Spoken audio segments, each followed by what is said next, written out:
আমাদের অনেকখানি অংশ বাকি রয়ে গিয়েছিল, আমরা সেই অংশগুলি শেষ করব। আমরা ছিলাম সপ্তম অধ্যায়ে, সম্পূরক শুল্ক আরোপ ও আদায়। আপনারা জানেন বর্তমান আইনটার নামই কিন্তু মূল্য সংযোজন কর ও সম্পূরক শুল্ক আইন। তার মানে এই সম্পূরক শুল্কের বিষয়টা কিন্তু এই আইনের মাধ্যমেই আদায় করা হয়ে থাকে বা আরোপ করা হয়ে থাকে। তো এই সম্পূরক শুল্কটা কিভাবে আরোপ করা হয়, কিভাবে হিসাব নিকাশ করা হয়, কোন কোন পর্যায়ে কি আছে, কি কি বিধিবিধান আছে, আমরা সেই বিষয়গুলো একটু জানবো।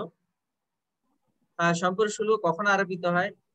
মূলত সম্পূরক শুল্ক আরোপিত হয় দুইটা পর্যায়ে, একটা হলো আমদানির সময় আর একটা হলো স্থানীয় কিছু পণ্য এবং সেবার ক্ষেত্রে। তো এটা ধারা 55-তে বলা আছে। এখানে আমদানি পর্যায়ে আরোপিত হয়। আপনারা জানেন যে ধারা 55-এর অধীনে দ্বিতীয় তফসিল নামে একটি তফসিল আছে, মূল্য সংযোজন কর সম্পদ শুল্ক আইন 2012 এর দ্বিতীয় তফসিলে দুইটি টেবিল আছে। টেবিল 1 হলো আমদানি পর্যায়ে সম্পূরক শুল্ক আরোপযোগ্য পণ্য, টেবিল 2 এ আছে স্থানীয় পর্যায়ে সম্পূরক শুল্ক আরোপযোগ্য পণ্য, এবং টেবিল 3 এ আছে যে সেবা প্রদান পর্যায়ে সম্পূরক শুল্ক আরোপযোগ্য পণ্য। মোট 3টি টেবিল আছে এই দ্বিতীয় তফসিলে। এই দ্বিতীয় তফসিলটা মূলত ধারা 55 এর অধীন, এবং এখানে আমদানি পর্যায়ে হয়ে থাকে সম্পূরক শুল্ক কতিপয় ক্ষেত্রে, এবং বাকিটা হলো স্থানীয় পর্যায়ে সেবা এবং পণ্যের ক্ষেত্রে। এই সম্পূরক শুল্ক পরিশোধে দায়ী কে হবে? সম্পূরক শুল্ক পরিশোধে দায়ী ব্যক্তি ধারা 56 অনুযায়ী যিনি আমদানি করেন, আমদানির ক্ষেত্রে আমদানিকারক। আর বাংলাদেশে যিনি সম্পূরক শুল্ক আরোপযোগ্য পণ্য বা সেবা প্রস্তুত এবং সরবরাহ করেন, সেক্ষেত্রে সরবরাহকারী।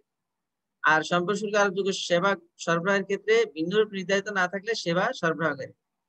তাহলে আমদানির ক্ষেত্রে হলে আমদানিকারক, আর স্থানীয় পর্যায়ে উৎপাদনকারী পণ্য উৎপাদনের ক্ষেত্রে পণ্য সরবরাহকারী, আর সেবার ক্ষেত্রে সেবা সরবরাহকারী হলো মূসক পরিশোধে দায়ী ব্যক্তি। তাহলে পরীক্ষা যদি আসে যে সম্পূরক শুল্ক পরিশোধে দায়ী ব্যক্তি কি, আমরা এটা লিখতে পারবো না? এই তিনটা বিষয় খুব সহজ জিনিস, যে আমদানির ক্ষেত্রে আমদানিকারক, সম্পূরক শুল্ক পরিশোধে দায়ী থাকবে আমদানির ক্ষেত্রে আমদানিকারক, আর স্থানীয় বাংলাদেশে প্রস্তুতকৃত পণ্যের ক্ষেত্রে পণ্যের সরবরাহকারী, আর সেবার ক্ষেত্রে সেবার সরবরাহকারী। ভিন্ন রূপ কিছু না থাকলে সেবা সরবরাহকারী। তারপর সম্পূরক শুল্ক আরোপযোগ্য যে মূল্যটা হবে, কোন মূল্যের উপরে সম্পূরক শুল্ক হিসাব করা হবে, এটা নিয়ে অনেকে দ্বিধাদ্বন্দ্বে থাকেন, অনেকে ভুল করেন, অনেকে কনফিউজ হয়ে যান। কনফিউজ হওয়ার সুযোগ নাই, এখানে ক্লিয়ার বলা আছে ধারা 56-তে যে সম্পূরক শুল্ক আরোপযোগ্য মূল্য হবে শুল্কায়নযোগ্য মূল্য যোগ আমদানি শুল্ক যোগ রেগুলেটরি ডিউটি প্লাস অন্যান্য শুল্ক। এখানে এটা হলো আমদানি পর্যায়ে, যে সকল পণ্যের আমদানি পর্যায়ে মূল্য হলো সম্পূরক শুল্ক আরোপযোগ্য মূল্য হবে শুল্কায়নযোগ্য মূল্য বা অ্যাসেসেবল ভ্যালুর সাথে আমদানি শুল্ক বা সিডি কাস্টমস ডিউটি, যেটা কাস্টমস ডিউটি যোগ করে তার সাথে রেগুলেটরি ডিউটি যোগ করে যেটা হবে সেটার উপরে সম্পূরক শুল্কের হার দিয়ে গুণ করলে সম্পূরক শুল্ক বের হবে। এই যে সংক্ষেপে এসডি ইকুয়াল টু, এসডি মানে সাপ্লিমেন্টারি ডিউটি সমান অ্যাসেসেবল ভ্যালু, এভি মানে অ্যাসেসেবল ভ্যালু যোগ সিডি মানে সিডি কাস্টমস ডিউটি, আর ডি হলো রেগুলেটরি ডিউটি, এরপরে এসডি রেট দ্বারা গুণ করলে আমাদের এসডির পরিমাণ বের হবে। তারপর মূসক আরোপযোগ্য মূল্য কি হবে? মূসক আরোপযোগ্য মূল্য হবে এই যে এসডি আরোপযোগ্য মূল্য, এসডির যে বেস ভ্যালু, এসডি আরোপযোগ্য মূল্যের সাথে সম্পূর্ণ শুল্কটা যোগ করে যেটা হবে সেটা হলো মূসক আরোপযোগ্য মূল্য। আর আগাম করা আরোপযোগ্য মূল্য হবে মূসক আরোপযোগ্য ভিত্তি মূল্য, যেটা আগাম করা আরোপযোগ্য ভিত্তি মূল্য সেটাই। তাহলে সম্পূরক শুল্ক আরোপযোগ্য মূল্য কি? সাপ্লিমেন্টারি ডিউটি আরোপযোগ্য মূল্য হলো আমদানি পর্যায়ে অ্যাসেসেবল ভ্যালু, তার সাথে সিডি যোগ আরডি যোগ করে যেটা হবে তারপরে এসডি হার, এবং এস এই এই যে এসডির বেস ভ্যালু তার সাথে আবার এসডির পরিমাণ যোগ করে যেটা হবে মূসক আরোপযোগ্য মূল্য। এটা আমদানির ক্ষেত্রে। তাহলে স্থানীয় পর্যায়ে সম্পূরক শুল্ক আরোপযোগ্য মূল্য কি হবে? স্থানীয় পর্যায়ে সম্পূরক শুল্ক আরোপযোগ্য মূল্য হবে যে সম্পূরক শুল্ক আরোপযোগ্য ভিত্তিমূল্য যেটা হবে তার সাথে সম্পূরক শুল্ক যোগ করে যেটা হবে সেটা হবে মূসক আরোপযোগ্য মূল্য স্থানীয় পর্যায়েও। কিন্তু আপনার এই সম্পূরক শুল্ক আরোপযোগ্য মূল্য এবং মূসক আরোপযোগ্য মূল্য একই ভিত্তি মূল্য কতিপয় ক্ষেত্রে নির্ধারণ করে দেয়া আছে। সেটা হলো তামাকজাত পণ্যের ক্ষেত্রে, যেমন আপনার বিড়ি, সিগারেট, তামাক, জর্দা, গুল এইসবের ক্ষেত্রে যখন আপনি সম্পূরক শুল্ক হিসাব করবেন তখন যে এমআরপি রেট এছাড়া দ্বারা নির্ধারণ করা থাকবে সেই এমআরপি রেটের উপরে সরাসরি হার আরোপ করে শুল্কায়নযোগ্য মূল্য নির্ধারণ মানে শুল্ক কর নির্ধারণ করতে হবে। সেক্ষেত্রে কোনো যোগ বিয়োগ করা যাবে না। আর ওই ব্যতিক্রম বিড়ি, সিগারেট, তামাক, জর্দা, গুল ছাড়া অন্য সকল ক্ষেত্রে সম্পর্ক শুল্ক যোগ করে যে মূল্য দাঁড়াবে সেটাকেই মূসক আরোপযোগ্য ভিত্তি মূল্য হবে। এই বিষয়টাকে যদি আমরা একটা উদাহরণ দিয়ে বুঝতে চাই তাহলে কিরকম দাঁড়ায় আমরা একটু দেখি উদাহরণটা। যে সম্পর্ক শুল্ক আরোপযোগ্য কোনো পণ্য যদি হয়ে থাকে, ওই পণ্যটা আমদানির উপর 25% আমদানি শুল্ক বা city customs duty, 3% regulatory duty, 20% সম্পর্ক শুল্ক বা এসডি আরোপ করা আছে। এখন আমদানি পর্যায়ে পণ্য চালানটির শুল্কায়নযোগ্য মূল্য বা অ্যাসেসেবল ভ্যালু যদি 50,000 টাকা হয়, তাহলে আমদানি পর্যায়ে সম্পর্ক শুল্ক আরোপের জন্য ভিত্তিমূল্য এবং প্রযোজ্য সম্পর্ক শুল্কের পরিমাণ নির্ণয় করতে হবে। এখন দেখুন শুল্কায়নযোগ্য মূল্য কিন্তু আমার দেয়া আছে অ্যাসেসেবল ভ্যালু 50,000 টাকা। তো এর সাথে আমদানি শুল্ক সিডি কিভাবে বের করতে হয় আমরা জানি যে সরাসরি অ্যাসেসেবল ভ্যালুর উপরে সিডি হার প্রয়োগ করলে সিডির পরিমাণ বের হবে। 50,000 টাকার উপরে 25% সমান 12,500 টাকা। রেগুলেটরি ডিউটি সরাসরি ওই অ্যাসেসেবল ভ্যালুর উপরে 3% সমান 1,500 টাকা। এবার সম্পর্ক শুল্ক আরোপযোগ্য মূল্য কি হবে আমরা আগের স্লাইডে দেখলাম যে শুল্কায়নযোগ্য মূল্য এর সাথে আমদানি শুল্ক যোগ করে তার সাথে এখানে যোগ চিহ্ন হবে, সরি শুল্কায়নযোগ্য মূল্য যোগ হবে, এখানে স্লাইড দেওয়া আছে এখানে যোগ হবে। তারপরে তার সাথে সরি এটা স্লাইডই হবে শুল্কায়নযোগ্য মূল্য অথবা আমদানি শুল্ক আরোপযোগ্য ভিত্তি মূল্য মানে অ্যাসেসেবল ভ্যালু, তার সাথে আমদানি শুল্ক যোগ করে রেগুলেটরি যোগ করে অন্যান্য শুল্ক যদি থাকে যোগ করে তার সাথে আমরা হার প্রয়োগ করে আমরা সম্পর্ক শুল্ক আরোপযোগ্য মূল্য নির্ধারণ করতে পারবো, সম্পর্ক শুল্ক পরিমাণ নির্ধারণ করতে পারবো। তাহলে এখানে আমার 50,000 টাকা হলো এসএসএল ভ্যালু, তার সাথে আমরা পেলাম সিডি পেলাম 12,500 টাকা, আর ডি পেলাম 1,500 টাকা।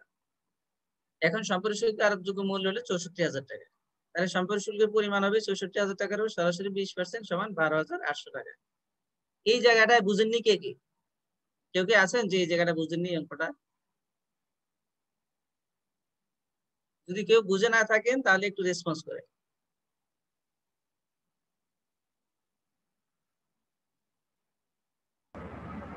কি সবাই বুঝতে পারছেন? স্যার আবার একটু বলেন স্যার। কোনটা? আমদানি শুল্কের রেগুলেটরি ডিউটির সাথে যে একটা সম্পর্ক শুল্কটা আরোপযোগ্য মূল্য যোগ করতে হবে। হ্যাঁ এখানে তো দেখতেই পাচ্ছেন যে অ্যাসেসেবল ভ্যালু যেটা তার উপরে সরাসরি আমদানি শুল্ক আমরা নির্ণয় করলাম 25%, তারপর রেগুলেটরি যোগ করলাম। এবার অ্যাসেসেবল ভ্যালু যোগ সিডি যোগ আরডি তিনটা যোগ করব, তিনটা যোগ করে দিলে যে মূল্যটা দাঁড়াবে সেটাই সম্পর্ক শুল্ক আরোপযোগ্য মূল্য। এইবার সম্পর্ক শুল্ক আরোপযোগ্য মূল্যের উপর আমি সরাসরি 20%, কারণ আমার সম্পর্ক শুল্কের পরিমাণ 20%, এই জন্য 20% দিয়ে গুণ করলাম, আমার 12,800 টাকা বের হয়ে গেল। তাহলে আশা করি সবাই বুঝতে পারছেন। সম্পর্ক শুল্ক আরোপযোগ্য মূল্যের সাথে 20% যোগ করলাম, 20%টা কি স্যার এটা? এই যে 20% সম্পর্ক শুল্ক উপরে দেওয়াই আছে আমার মূল যে উদাহরণে, এই যে দেখুন উপরে 20% সম্পর্ক শুল্ক আরোপযোগ্য আছে। এসডি যেটা দেওয়া আছে স্যার, এসডি জি জি জি এসডি রেট 20% সম্পর্ক শুল্ক। হ্যাঁ হ্যাঁ এই জন্য 20% দিয়ে গুণ দিলাম, 20% সম্পর্ক শুল্কের পরিমাণ বের হলো। ঠিক আছে স্যার। জি তাহলে মোটামুটি বোঝা গেল এভাবে সম্পর্ক শুল্ক নির্ণয় করতে। এখন যদি আমি ব্যাটের পরিমাণ নির্ণয় করতে চাই তাহলে এই আমার এই 64,000 টাকার সাথে 12,800 টাকা যোগ করে তার সাথে 15% করলে ব্যাটের পরিমাণ বের হবে, কারণ ব্যাটের ভিত্তিমূল্য হবে সম্পর্ক শুল্ক আরোপযোগ্য ভিত্তিমূল্য তার সাথে আবার সম্পর্ক শুল্ক যোগ করে যেটা হবে সেটা। এখন তামাকজাত এবং অ্যালকোহল যুক্ত পণ্যের ক্ষেত্রে আবার বিশেষ পরিকল্প বা স্পেশাল স্কিম নামে একটা বিষয় আছে। সেজন্য তামাকজাত পণ্যের ক্ষেত্রে আপনার এই যোগ বিয়োগ করা যাবে না, যে এমআরপি রেট থাকবে সেই এমআরপি রেটের উপরে সরাসরি আপনার হার প্রয়োগ করতে হবে। তো এটা বলা আছে ধারা 58-তে। ধারা 58-র একই কি বলা আছে যে বাংলাদেশে প্রস্তুতকৃত বা বাংলাদেশে বিক্রয়ের উদ্দেশ্যে আমদানিকৃত নিম্ন বর্ণিত সম্পর্ক শুল্ক আরোপযোগ্য পণ্যের উপর সম্পর্ক শুল্ক আরোপ এবং আদায়ের উদ্দেশ্যে বোর্ড এই আইন বা ততদিনে প্রণীত বিধানাবলী সাপেক্ষে উক্ত পণ্যের প্রস্তুতকারকের জন্য আবশ্যকীয় বিশেষ পরিকল্প প্রণয়ন করিতে পারিবে। কি কি? তামাকজাত পণ্য বা উহার মিশ্রিত পণ্য সহ সমতুল্য অন্য কোনো পণ্য, মদ জাতীয় পানীয়ের উপকরণ বা সমতুল্য অন্য কোনো পণ্য। তাহলে তামাকজাত এবং মদ জাতীয় ক্ষেত্রে বিশেষ পরিকল্প আছে এবং এর অধীনে সর্বোচ্চ খুচরা মূল্য নির্ধারণ করে দেওয়া একটা এসআরও আছে। সেই এসআরওর মাধ্যমে এর মূল্য বা এর বিষয়গুলো নির্ধারণ করা হয়ে থাকে। ট্যাক্স কিভাবে নির্ধারণ করা হবে, এবং বিড়ি সিগারেট তামাকের উপরে আলাদা এসআরও আছে। বিড়ি সিগারেটের উপরে ওই এসআরওর ভিত্তিতে আপনার তার হিসাব নিকাশ করতে হয়, বিশেষভাবে শুল্ক কর নির্ধারণ করতে হয়। এবং আপনারা জানেন যে সিগারেট এবং বিড়ির ক্ষেত্রে ব্যান্ড রোলের ব্যাপার আছে, স্টাম্প এবং ব্যান্ড রোলের ব্যাপার আছে। এই বিশেষ পরিকল্পগুলো আলাদা এসআরও দ্বারা নির্ধারণ করে দেওয়া আছে, সেই অনুযায়ী ব্যবস্থা গ্রহণ করতে হবে। তো 2 বলছে যে উক্ত বিশেষ পরিকল্প দ্বারা বোর্ড উক্ত পণ্যের সর্বোচ্চ খুচরো মূল্য নির্ধারণ করিতে পারিবে। এই যে দেখুন, সর্বোচ্চ খুচরো মূল্য নির্ধারণ করিতে পারিবে এবং উক্ত মূল্য মূসক এবং সম্পর্ক শুল্ক আরোপযোগ্য মূল্য হিসেবে গণনা করা হবে। তার মানে এই যে তামাকজাত এবং মদ জাতীয় যেমন বিড়ি, সিগারেট, তামাক, জর্দা, গুল, এই পণ্য সমূহের উপরে সর্বোচ্চ খুচরো মূল্য নির্ধারণ করে দেয়া এখন 100 SR 147/2019 এর মাধ্যমে সর্বোচ্চ খুচরা মূল্য নির্ধারণ করে দেয়া আছে। ওই মূল্যটাই হবে, ওই যে খুচরা মূল্য নির্ধারণ করে দেওয়া আছে সেটাই হবে মূসক এবং সম্পর্ক শুল্ক আরোপযোগ্য মূল্য। তার মানে এর সাথে কোনো যোগ বিয়োগ করা যাবে না, এই কথাটা এখানে ক্লিয়ার বলে দেওয়া আছে। তার 58(2) বলা আছে যে ওই যে এমআরপি নির্ধারণ করে দেওয়া হবে সেই মূল্যটাই হবে সম্পর্ক শুল্ক আরোপযোগ্য এবং মূসক আরোপযোগ্য মূল্য। সুতরাং যেহেতু ওই মূল্যটাই সম্পর্ক শুল্ক এবং মূসক আরোপযোগ্য মূল্য হবে, সুতরাং এখানে কোনো যোগ বিয়োগ করা যাবে না। তিনি বলছে উক্ত বিশেষ পরিকল্পে নিম্ন বর্ণিত বিষয়াদি অন্তর্ভুক্ত থাকবে। উক্ত পণ্যের মোড়ক, বোতল, পাত্র বা ধারকী বা উহার গায়ে নিরাপত্তামূলক বৈশিষ্ট্য সম্বলিত স্টাম্প, ব্যান্ড রোল বা বিশেষ চিহ্ন বা বিশেষ আকারের এবং ডিজাইনের ছাপ সংক্রান্ত অনুরূপ কোনো বিষয়। এই যে দেখুন স্টাম্প, ব্যান্ড রোলের বিষয়গুলো, বিড়ি সিগারেটের যে বিষয়গুলো বলা আছে, বিড়ি সিগারেটের গায়ে যে ব্যান্ড রোল ব্যবহার করে সেগুলো এই ধারা অনুযায়ী ব্যবস্থিত হয়ে থাকে। উক্ত স্টাম্প, ব্যান্ড রোল বা বিশেষ চিহ্ন বা ছাপের প্রস্তুতকরণ, অর্জন, বিতরণ সংক্রান্ত ব্যবহার, তদারকি, পর্যবেক্ষণ, হিসাব নিকাশ, নিষ্পত্তিকরণ ইত্যাদি সংক্রান্ত বা অনুরূপ কোনো বিষয় ওই আসারাতে ডিটেইলস বলা আছে। এখন এই বিষয়টা যদি আমরা একটা উদাহরণের সাথে দেখি যে বিড়ি, সিগারেট, তামাকজাত গুলের ক্ষেত্রে ধারা 58 মোতাবেক তামাক ও অ্যালকোহল যুক্ত যে কোনো পণ্যের সর্বোচ্চ মূল্য নির্ধারণ করে দেওয়া হবে, সেই সকল ক্ষেত্রে ভ্যাট এবং এসডির হিসাব কি হবে। ধরা যাক উক্ত কোনো পণ্যের যেমন সিগারেটের সর্বোচ্চ খুচরা মূল্য যদি 100 টাকা হয়ে থাকে এমআরপি, ওই এসআর এর মাধ্যমে এমআরপি যদি নির্ধারণ করে দেওয়া থাকে, এখানে লক্ষ্য রাখতে হবে যে কোন পণ্যের এমআরপি যদি কোন প্রতিষ্ঠান নিজে নির্ধারণ করে দেয়া থাকে সেক্ষেত্রে কিন্তু এটা প্রযোজ্য হবে না। এইটা শুধুমাত্র জাতীয় রাজস্ব বোর্ড থেকে এসআরওর মাধ্যমে বিশেষ পরিকল্পের অধীন সর্বোচ্চ খুচরা মূল্য নির্ধারিত পণ্যের ক্ষেত্রেই এই হিসাব প্রযোজ্য হবে। আমি আবার রিপিট করছি যে এখন যে হিসাবটা আমরা বলবো যে এমআরপি মূল্যের ক্ষেত্রে ভিত্তি মূল্য হবে এসআরও এবং এসআরওতে নির্ধারিত মূল্য, সেই মূল্যটা হবে জাতীয় রাজস্ব বোর্ড থেকে এসআরওর মাধ্যমে নির্ধারিত যে মূল্যটা, সেই মূল্যটাই হবে সম্পর্ক শুল্ক এবং মূসক আরোপযোগ্য মূল্য। এটা শুধুমাত্র এসআরওর মাধ্যমে নির্ধারিত এমআরপি প্রাইসের ক্ষেত্রে প্রযোজ্য হবে। কোন প্রতিষ্ঠান যদি নিজে এমআরপি মূল্য নির্ধারণ করে দেয় বা এই তামাক এবং অ্যালকোহলযুক্ত পণ্য ব্যতীত অন্য পণ্যের এমআরপি ক্ষেত্রে এটা প্রযোজ্য হবে না। তাহলে আমরা দেখি যে সিগারেটের সর্বোচ্চ খুচরা মূল্য যদি 100 টাকা হয়, সকল প্রকার কর ও সারচার্জ সহ, এটা ইনক্লুসিভ প্রাইস নির্ধারণ করে দেয়া হয় এবং এসডি হার যদি 65% হয় সেক্ষেত্রে সম্পর্ক শুল্ক কি হবে, সম্পর্ক শুল্ক কিন্তু 65%। তাহলে দেখুন এখানে বলাই আছে যে এমআরপি মূল্য যেটা থাকবে সেটাই হবে ওর ভিত্তি মূল্য। তাহলে ভিত্তি মূল্য 100 টাকা আর সম্পর্ক শুল্ক 65% সমান 65 টাকা। এবং ব্যাটের পরিমাণ কত ইনক্লুসিভ হলেও এখানে কিন্তু কর ভগ্নাংশ প্রযোজ্য হবে না। এই বিশেষ পরিকল্পের ক্ষেত্রে বিড়ি, সিগারেট, তামাকজাত গুলোর ক্ষেত্রে ইনক্লুসিভ মেথড এবং প্লাস মাইনাস কোনো কিছুই প্রযোজ্য হবে না। সরাসরি ওই খুচরা মূল্যের উপরে ব্যাট হার, সম্পর্ক শুল্কের হার এবং সারচার্জ থাকলে সেটার হার প্রয়োগ করতে হবে। এখানে দেখুন সম্পর্ক শুল্ক 100 টাকা গুণন 65% সমান 65 টাকা। ব্যাটের পরিমাণ 100 টাকা গুণন 15% সমান 15 টাকা। সারচার্জের পরিমাণ 100 টাকা গুণন 1% সমান 1 টাকা। তার মানে দেখুন এখানে কিন্তু যোগ হয় না, সরাসরি এই ভিত্তি মূল্য 100 টাকা ছিল 100 টাকার উপরেই হার প্রয়োগ করা হয়েছে। এবার 100 টাকার যদি সিগারেটের মূল্য হয় তাহলে সরকার কর বাবদ কত টাকা নিল, 65 টাকা যোগ 15 টাকা সমান 80 টাকা আর ওই 1 টাকা সারচার্জ, মোট 81 টাকা কিন্তু সরকার নিয়ে নিল 100 টাকার মধ্যে থেকে। এখন এই উদাহরণটা বুঝেন নাই এরকম কে আছেন বলেন? সবাই কি বুঝতে পারছেন এই সম্পর্ক শুল্কের হিসাবটা বিড়ি, সিগারেট, তামাকজাত গুলোর ক্ষেত্রে? কেউ তো রেসপন্স করছেন, আমার কথা কি শুনতে পাচ্ছেন সবাই? জি স্যার, বুঝতে পারছি। ক্লিয়ার স্যার, কারো কাছ থেকে কোনো রেসপন্স আসে না মানে সবাই বুঝতে পারছে? হ্যাঁ আচ্ছা ঠিক আছে, মানে আশা করি সবাই বুঝতে পারছেন। এটা সহজ জিনিস, এটা না বোঝার কিছু নেই। আচ্ছা স্যার, সারচার্জটা কোন আইনের অধীন স্যার? এটা যদি একটু বলতেন স্যার। সারচার্জ হলো বিভিন্ন ধরনের সারচার্জ আছে, সারচার্জের আলাদা আদেশ আছে, এছাড়াও আছে আইন আছে। পরিবেশ সুরক্ষা সারচার্জ আছে, হেলথ সারচার্জ, মানে কি বলে, স্বাস্থ্য সুরক্ষা সারচার্জ আছে, আইটি সুরক্ষা সারচার্জ আছে। আমার বইতে আছে, দেখবেন সারচার্জ বিষয়ক আইন বিধি এছাড়াও আদেশ সবকিছু দেওয়া আছে সুন্দরভাবে, যে সেখানে কোন কোন পণ্যের উপরে আইটির উপরে কত পার্সেন্ট, মোবাইলের উপরে কত পার্সেন্ট, আপনি যে কল করেন মোবাইলে কথা বলেন, সে মোবাইল কলের উপরে কিন্তু সারচার্জ আছে। তারপরে আপনি যে এই সিগারেট খান সেটার উপরে সারচার্জ আছে। তো ইট পোড়ায় সেটার উপরে সারচার্জ আছে। এরকম বিভিন্ন, না ইটের উপরে সারচার্জটা মানে এখন আর উঠে দিচ্ছে।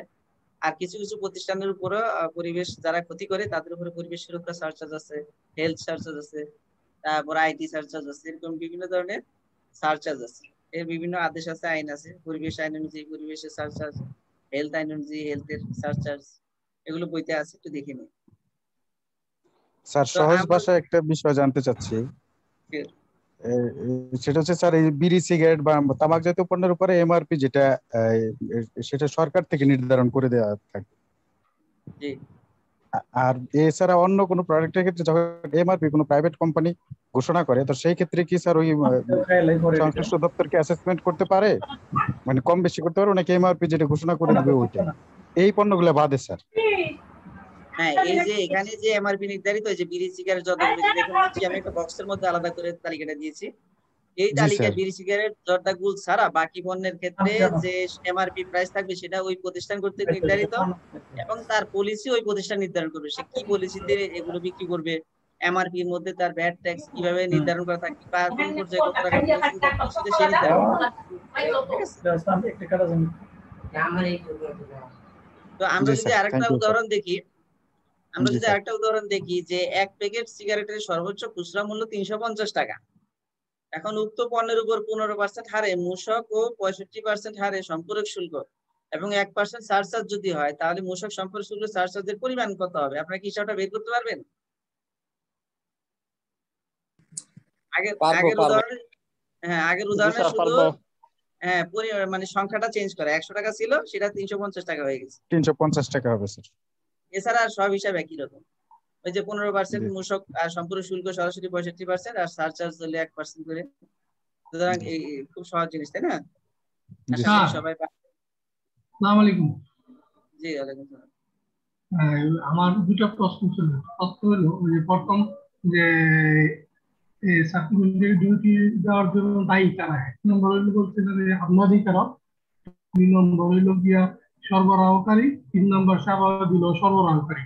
এখন যে প্রোডাকশন করে প্রডিউসার, কেউ যদি প্রডিউসার থেকে মাল কিনে কিনা সরবরাহ করে, তাহলে ওই ক্ষেত্রে কি হবে?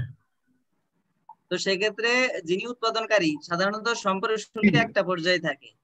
যদি উৎপাদন পর্যায়ে সম্পূরক শুল্ক থাকে, তাহলে উৎপাদনকারী এটা মানে উৎপাদন করে তো তিনি নিজে ভোগ করবেন না, তিনি সরবরাহ করবেন না। তাহলে উৎপাদনকারী নিজেও তো উৎপাদন করে এটা বিক্রি করবে, তাই না? ওটাও সরবরাহ।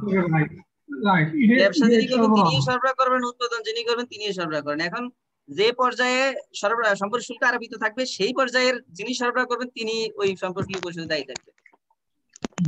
বুঝা গেছে? যদি ব্যবসায়ী পর্যায়ে আরোপ করা থাকে, তাহলে ব্যবসায়ী পরিশোধে দায়ী থাকবেন। যদি উৎপাদন পর্যায়ে থাকে, তাহলে উৎপাদনকারী দায়ী থাকবেন। যেমন পিপি ওভেন ব্যাগ উৎপাদন পর্যায়ে,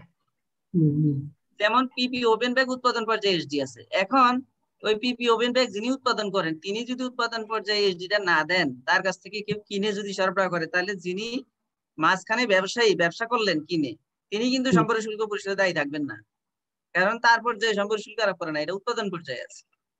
বুঝা গেছে বিষয়টা? তাহলে উৎপাদনকারী দিবে আর কি, তাই তো? জি জি, হ্যাঁ। আর আরেকটা হলো এই যে বিড়ি সিগারেটের ব্যান্ডুল, ব্যান্ডুল কথাটা একটু বুঝাইতেন। এই যে সিগারেট বিড়ি এগুলিতে ব্যান্ডুল যে ব্যবহার করা হয়, এটা কি জিনিস? এটা ব্যান্ড রোল। আপনি দেখবেন সিগারেট যারা খায়, সিগারেটটা যখন প্রথম প্যাকেট খোলে তার উপরে দেখবেন একটা স্টিকারের মতো লাগা আছে জাতীয় রাজস্ব বোর্ডের লোগো সহ, লাল নীল কালিতে। হ্যাঁ, সেখানে বিভিন্ন তথ্য লেখা আছে, জাতীয় রাজস্ব বোর্ড লেখা, বাংলাদেশের লোগো টোগো দিয়ে একটা আলাদা একটা স্টাম্প বা ব্যান্ড রোলের মধ্যে, যে আপনারা যে রেভিনিউ স্টাম্প কিনেন না, অনেকটা ওই টাইপের লম্বা একটা কাগজের মতো একটা লাগানো থাকে উপরে বিড়ির ব্যাগের বা সিগারেটের গায়ে, ওটাকে স্টাম্প বা ব্যান্ড রোল বলে। ফয়েল কাগজের মতো দেখা যায়, যে ফয়েল জি কাগজ জি জি জি উপরে, হ্যাঁ এইটা। উপর থেকে প্যাকেটটা খোলার পর প্যাকেটের উপরে লাগানো থাকে একবারে মুরগি, আর এটা প্যাকেটটা হলো খোলার বিড়ি, সাথে সাথে এটা নষ্ট হয়ে যায়। বিড়ির মধ্যে যে বিড়ির নিচে দিয়া যে থাকে কাগজের মতো, ওইটাই নাকি বিড়ি, বিড়ির হ্যাঁ ব্যান্ডের উপর। বিড়ির প্যাকেটে লম্বা করে এরকম চিকন স্ট্রিপের লম্বা মতো করে ফিতার মতো মোড়ানো থাকে এই মাথা ওই মাথা। চিকন স্টিকের মতো পেঁচানো থাকে। হ্যাঁ চিকন স্ট্রিপের মতো এই মাথা মাথায় পেঁচানো থাকে একটা ফিতার মতো। এটা দিয়ে হ্যাঁ ওরা কি, জি হ্যাঁ হ্যাঁ স্যার, এটা দিয়ে তারা কিভাবে এই কন্ট্রোল করে? কন্ট্রোলটা এটা কে দেয়? এটা এটা সিকিউরিটি প্রিন্টিং প্রেস থেকে কিনে নিতে হয়। এটা কিনে নেওয়া মানে ওই ট্যাক্স পরিশোধ করা। ধরেন 100 ও, প্যাকেটের জন্য 100টা কিনলো মানে হচ্ছে 100 প্যাকেটের ট্যাক্স পরিশোধ হয়ে গেল। হ্যাঁ ঠিক আছে। হ্যাঁ, জি স্যার। এখন এখন এটা আচ্ছা যদি 2 নম্বর করে কেউ যদি নিজে হয় না, আচ্ছা তাহলে এটা আমরা জি জি রপ্তানির ক্ষেত্রে সম্পর্ক শুল্ক সমন্বয় কিভাবে করবে? তো সম্পর্ক শুল্ক আপনারা জানেন যে রপ্তানির ক্ষেত্রে সম্পর্ক শুল্ক সমন্বয় করতে হয়, সম্পর্ক শুল্ক রেয়াত নেওয়া যায় না। এই সম্পর্ক শুল্কটা কিভাবে সমন্বয় করতে হয় রপ্তানির ক্ষেত্রে? ধরেন আপনি একটা উপকরণ আমদানি করে ওই পণ্য উৎপাদন করে আমদানি পর্যায়ে আপনি সম্পর্ক শুল্ক দিয়ে আসছেন। এখন ওই পণ্য দ্বারা উৎপাদন করে আপনি রপ্তানি করবেন, তাই না? এখন রপ্তানি যখন করবেন তাহলে তো আমদানি পর্যায়ে যে সম্পর্ক শুল্ক সেটা আপনি ফেরত পেতে পারেন বা সেটা আপনার সমন্বয় করতে পারবেন। তো সেটা কিভাবে সমন্বয় করবেন? এখানে বিধি 45-এ ক্লিয়ার বলা আছে যে যে তারিখে পণ্যটি রপ্তানি করা হইয়াছে অথবা কোনো জাহাজ, উড়োজাহাজ বা অন্য কোনো যানে রপ্তানির লক্ষ্যে বোঝাই করা হইয়াছে, উক্ত তারিখ হইতে 6 মাসের মধ্যে নিম্নবর্ণিত ব্যক্তিকে হ্রাসকারী সমনের উদ্দেশ্যে ফরম মূসক 7.1 কমিশনের নিকটে আবেদন করতে হইবে। এই তাহলে 6 মাসের মধ্যে যেদিন রপ্তানি করা হয়েছে বা জাহাজ উঠছে তারপর থেকে 6 মাসের মধ্যে 7.1 কমিশনের নিকটে আবেদন করতে হবে যে এই বিল ইভেন্টের মাধ্যমে এই পণ্য বাবদ আমি এত টাকা সম্পূর্ণ শুল্ক সমন্বয় করতে চাই। তো উপবিধি একে নিম্ন বর্ণিত আবেদনের সহিত নিম্ন বর্ণিত কাগজপত্র দিয়ে দাখিল করতে হবে। কি কি কাগজ দিতে হবে? রিলিজ অর্ডার বা শুল্ক কর পরিশোধের প্রমাণ সহ বিল অফ এন্ট্রি কপি। অর্থাৎ যদি আমদানি করার সময় সম্পূর্ণ শুল্ক পরিশোধ হয়ে থাকে তাহলে যে বিল অফ এন্ট্রির মাধ্যমে আমদানির সময় পরিশোধ হয়েছে ওই বিল অফ এন্ট্রি বা রিলিজ অর্ডারের কপি দিতে হবে। এরপর শুল্ক কর্মকর্তা বা কাস্টমস অফিসার যখন যে পণ্য দিয়ে বন্দর দিয়ে পণ্যটা সার করানো হয়েছে সেখানে প্রত্যায়িত ইনভয়েস এবং প্যাকিং লিস্ট প্রযোজ্য ক্ষেত্রে সংশোধিত আকারে এর কপি। আর রপ্তানিকৃত পণ্যে আমদানিকৃত উপকরণ ব্যবহারের প্রমাণপত্র, ওই পণ্যটায় ওই পণ্য উৎপাদনে যে ওই উপকরণটা ব্যবহার করা হয়েছে সে প্রমাণটাও দিতে হবে। আর পণ্য রপ্তানির জন্য বিল অফ লেডিং বা এয়ারওয়ে বিল বা ট্র্যাক রিসিপ্ট প্রযোজ্য ক্ষেত্রে এক্সপোর্ট জেনারেল ম্যানিফেস্ট বা ইজিএম এবং বৈদেশিক কুত্তা প্রত্যাবাসন সনদ বা পিআরসি ইত্যাদি মানে কমিশনার নিকট দাখিল করতে হবে। ঠিক আছে। এখন কমিশনার এই অনুমতিপত্র এগুলো আপনার আবেদনগুলি যাচাই বাছাই করে সঠিক মিলে একটা অনুমতি দিয়ে দিবেন যে সমন্বয় করার জন্য, সেই অনুমতি পত্রের মাধ্যমে আপনি সমন্বয় করতে পারবেন। সম্পর্ক শুল্কের হিসাব এটা আমরা ইতিমধ্যে দেখিয়েছি, আমার মনে হয় না আর দেখানোর প্রয়োজন আছে। এটা আমরা একটু স্কিপ করি। আর স্থানীয় সরবরাহ সম্পর্ক শুল্ক আদায় একই হিসাব। এখানে দেখুন উদাহরণগুলো আছে, আপনার উদাহরণগুলো দেখবেন, কারো বুঝতে অসুবিধা হলে আমাকে নক করেন। এই ছিল মোটামুটি সম্পর্ক শুল্কের বিষয়ে। সম্পর্ক শুল্ক আর তেমন কঠিন কিছু নাই। এখন আমরা দেখবো টার্নওভার। টার্নওভারটাও খুব সহজ। আপনারা জানেন যে 50 লক্ষ টাকা থেকে 3 কোটি টাকার মধ্যে হলে কতিপয় ক্ষেত্র ব্যতীত বাকিদের ক্ষেত্রে টার্নওভার করার আওতায় নিবন্ধন নিতে পারবেন, নিয়ে 4% হারে টার্নওভার কর পরিশোধ করতে পারবেন। তো যাদের ক্ষেত্রে আপনার সম্পর্ক শুল্ক আরোপযোগ্য আছে, আমদানি রপ্তানি করবেন এবং সরকার নির্ধারিত নির্দিষ্ট ভৌগোলিক এলাকায় সরবরাহ করবেন, অথবা যাদের ক্ষেত্রে টার্নওভার নির্বিশেষে মূসক নিবন্ধন বাধ্যতামূলক, তারা ব্যতীত বাকিদের ক্ষেত্রে আপনার 50 লক্ষ টাকা থেকে 3 কোটি টাকার মধ্যে টার্নওভার হলে তারা তালিকাভুক্ত হয়ে 4% হারে টার্নওভার কর পরিশোধ করতে পারবে। এখন টার্নওভার করার ক্ষেত্রে মেয়াদটা কি? কর মেয়াদ। টার্নওভার ক্ষেত্রে সাধারণ ক্ষেত্রে আপনারা জানেন যে কর মেয়াদ সাধারণ ক্ষেত্রে হলো যে প্রতি মাস, প্রতি ক্যালেন্ডার মাস হলো 1 কর মেয়াদ, কিন্তু টার্নওভারের ক্ষেত্রে প্রতি 3 মাস হলো 1 কর মেয়াদ। অর্থাৎ পুরো 1 বছরকে 4টা ভাগে ভাগ করে প্রতি 3 মাসের জন্য একটা করে রিটার্ন দাখিল করলে হবে। সেই মেয়াদটা কি হবে? 1 জানুয়ারি হতে 31শে মার্চ লাস্ট ডেট, আর 1 এপ্রিল হতে 30শে জুন, তারপর পরবর্তী মেয়াদ হবে 1 জুলাই হতে 30 সেপ্টেম্বর, পরবর্তী মেয়াদ হবে 1 অক্টোবর হতে 31শে ডিসেম্বর। এই 4 কর মেয়াদে 4টি রিটার্ন দাখিল করতে হবে। আর এই ক্ষেত্রে রিটার্ন দাখিল করতে হবে ফরম মূসক 9.2 এ। হ্যাঁ, এবং রিটার্ন সাবমিট করার আগেই কর শুল্ক কর মানে ট্যাক্স পরিশোধ করতে হবে। টার্নওভার কর হলে টার্নওভার কর পরিশোধ করতে হবে। এখন টার্নওভার করটা কিভাবে পরিশোধ করতে হয়, আগে কিভাবে করতে বা এখন কিভাবে করতে হবে, কারো কি কোনো ধারণা আছে যে টার্নওভার করটা কিভাবে পরিশোধ করতে হতো আগে বা এখন কিভাবে করা হয়? কেউ শেয়ার করতে পারবেন? কারো এক্সপিরিয়েন্স আছে টার্নওভার কর কিভাবে পরিশোধ করতে হয়? না থাকলেও বলেন। না স্যার, নাই। আচ্ছা, টার্নওভার করটা মূসক আইন 1991 সালের আওতায় টার্নওভার কর পরিশোধ করা হতো এভাবে যে ধরুন আপনার এক বছরে আপনার টার্নওভার হলো মোট 40 লক্ষ টাকা বা 50 লক্ষ টাকা বা 60 লক্ষ টাকা। এবার 60 লক্ষ টাকার উপরে 4% হারে কত টাকা ট্যাক্স আসে? 2,40,000, 424, 2,40,000 টাকা। এবার 2,40,000 টাকাকে 4টি ভাগে ভাগ করে 4 কিস্তিতে এটা পরিশোধ করা লাগবে। যে প্রথম কিস্তি ওই যে আগের স্লাইডে আমরা যে মেয়াদটা দেখিয়েছি যে 1 জানুয়ারি থেকে 31শে মার্চ, এর মধ্যে প্রথম কিস্তি, তারপরে দ্বিতীয় কিস্তি, তারপর তৃতীয় কিস্তি, তারপর চতুর্থ কিস্তিতে টাকাটা পরিশোধ করা লাগবে। তার মানে ফিক্সড করে দিত বছরের শুরুতে যে মোট এত টাকা টার্নওভার হবে, তার ভ্যাট এত হবে এবং 4 কিস্তিতে এত টাকা পরিশোধ করতে হবে। এই ইট বাটার মতো অনেকটা। ইট বাটার ক্ষেত্রে যেমন কিস্তিতে নির্ধারণ করে দেয় যে প্রথম কিস্তি এত তারিখের মধ্যে এত টাকা দিতে হবে, দ্বিতীয় কিস্তি, তৃতীয় কিস্তি, এরকম মেয়াদ এইভাবে ছিল। কিন্তু বর্তমান আইনে এসে সেই বিষয়টা কিন্তু আর নেই। এখন হলো যে মূসক চালান, টার্নওভারের ক্ষেত্রে মূসক চালান কিন্তু 6.9, সাধারণ নিবন্ধনের ক্ষেত্রে মূসক চালান হলো 6.3, কিন্তু টার্নওভারের ক্ষেত্রে মূসক চালান হলো 6.9। তো এই টার্নওভারের আওতায় তালিকাভুক্ত ব্যক্তিকে মূসক 6.9 এর মাধ্যমে মূসক 6.9 এর মাধ্যমে সরবরাহ করতে হবে, কর চালানের মাধ্যমে সরবরাহ করতে হবে। এবং এই যে কর মেয়াদ 1 তারিখ থেকে 31শে মার্চ, এই 3 মাসের মধ্যে 6.9 এর মাধ্যমে যে পরিমাণ সরবরাহ করা হলো সেই পরিমাণের উপরে 4% হারে যতটুকু ট্যাক্স আসবে ঠিক ততটুকুই তাকে পরিশোধ করতে হবে। মানে পূর্ব নির্ধারিত বা কিস্তি করা কিন্তু এক্ষেত্রে আর নাই। তার কারণ এটা কিন্তু বাস্তবসম্মত, কারণ আমার সরবরাহই হলো না বা আমি সরবরাহ কম বেশি হলো, আমি ভ্যাট একটা ফিক্সড দিব, এটা কি হয় নাকি? ভ্যাটটা হলো আমার সরবরাহের উপরে, আমার সরবরাহ যা হবে তার উপরে যে পরিমাণ ভ্যাট হবে সেটাই আমি পরিশোধ করবো, তাই না? তো সেক্ষেত্রে এটা বাস্তবসম্মত করা হয়েছে বর্তমান আইনে যে 6.9 এর মাধ্যমে যতটুকু সরবরাহ হবে ঠিক তার উপরে 4% হিসেবে যেটুকু টার্নওভার কর আসবে ততটুকুই তিনি পরিশোধ করবেন, তাকে অতিরিক্ত পরিশোধ করতে হবে না। অথবা বেশি হলে বেশি পরিশোধ করবেন, কম হলে কম পরিশোধ করবেন, এখানে কোনো ফিক্সড নাই।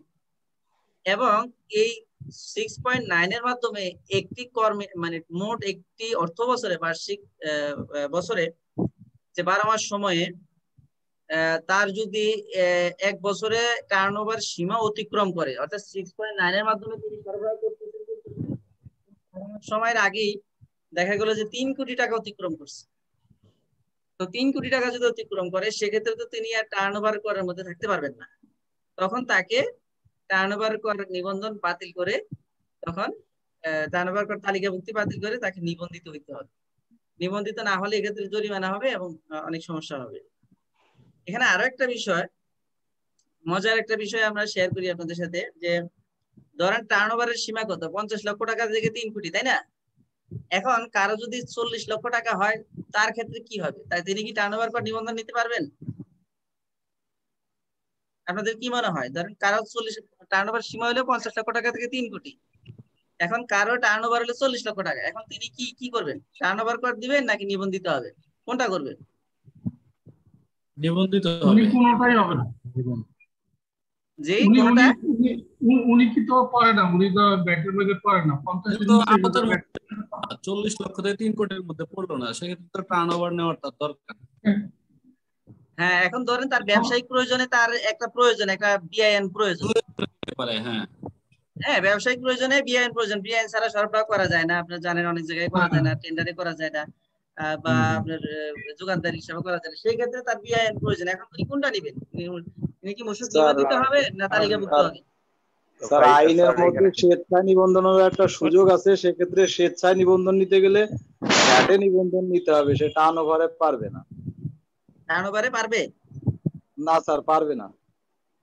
ইয়েস, এই বিষয়টাই যে স্বেচ্ছায় কিন্তু মূসক নিবন্ধন নিতে পারবে, স্বেচ্ছায় কিন্তু টার্নওভারে যেতে পারবেন না।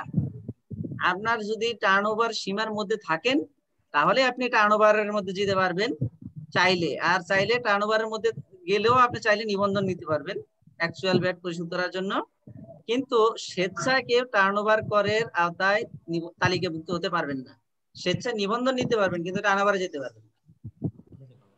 মজার ব্যাপার হলো যে দেখা গেছে যে কোথাও কোথাও অনেকের এই 40 লক্ষ টাকা টার্নওভার দেখিয়ে তিনি টার্নওভার তালিকাভুক্ত হয়ে ওই 40 লক্ষ টাকার উপরে হিসাব করে তিনি টার্নওভার কর দিচ্ছেন। এটা কি বাস্তবসম্মত হবে, আইনসম্মত হবে বিষয়টা? না, আইনসম্মত হবে না। তার কারণ তিনি তো টার্নওভার তালিকাভুক্তির মধ্যে পড়েনি না, তিনি হয় অব্যাহতি না হয় তালিকা নিবন্ধিত হইতে হবে, তিনি টার্নওভারে যেতে পারবেন না, টার্নওভারে কি স্বেচ্ছায় যেতে পারবেন না। সুতরাং কেবল 50 লক্ষ টাকা থেকে 3 কোটি টাকার মধ্যে হলে যদি তার ক্ষেত্রে বাধ্যতামূলক নিবন্ধনের আওতায় না পড়েন তাহলে তিনি কেবলমাত্র টার্নওভার কর তালিকাভুক্ত হয়ে টার্নওভার কর পরিশোধ করতে পারবেন। এই ক্ষেত্রে টার্নওভার সীমার নিচে অথবা উপরে হলে তিনি টার্নওভার কর পরিশোধ করতে পারবেন না। আগের আইনে যেখানে ছিল এক সময় মনে হয় 30 লক্ষ টাকা থেকে 50 লক্ষ টাকা টার্নওভার সীমা ছিল, সেখানে কোথাও কোথাও দেখা গেছে যে আপনার 20 লক্ষ টাকা টার্নওভার ধরে তার উপরে ট্যাক্স হিসাব করে সুন্দর ট্যাক্স নিয়ে নিচ্ছে, অথচ বিষয়টা আইনসম্মতই হলো না, কারণ তিনি তো টার্নওভারের মধ্যে পড়েনি না। সুতরাং এই বিষয়গুলো খেয়াল করতে হবে। টার্নওভার করের ক্ষেত্রেও কিন্তু ওই 6 ক্রয় খাতা, 6.1 বিক্রয় খাতা 6.2 এবং মূসক ফরম হবে 6.9 আর দাখিলপত্র 9.2। টার্নওভার করের ক্ষেত্রে রেয়াত গ্রহণ করা যায় না, টার্নওভার করের ক্ষেত্রে হ্রাসকারী সমন্বয় করা যায় না উচ্চকর্তন করলে। এই বিষয়গুলো খেয়াল রাখবে। সুতরাং টার্নওভার কর অনেক অসুবিধা আছে, আমদানি রপ্তানি করলেও টার্নওভার করের আওতায় যাওয়া যায় না। এই গেল আমাদের গত ক্লাসের আলোচনা। আমরা আজকের ক্লাসের আলোচনা করব। আমরা কিন্তু ওখানে আজকের ক্লাস শুরু করিনি।